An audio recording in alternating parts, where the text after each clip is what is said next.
अर्धा किलो मैदा, चवीनुसार मी गरम केलेलं तूप,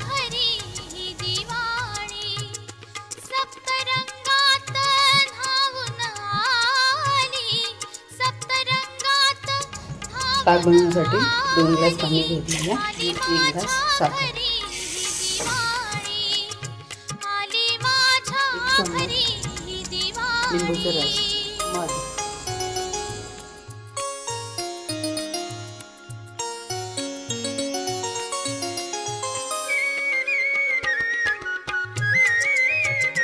वेलची पावडर 1 चमच,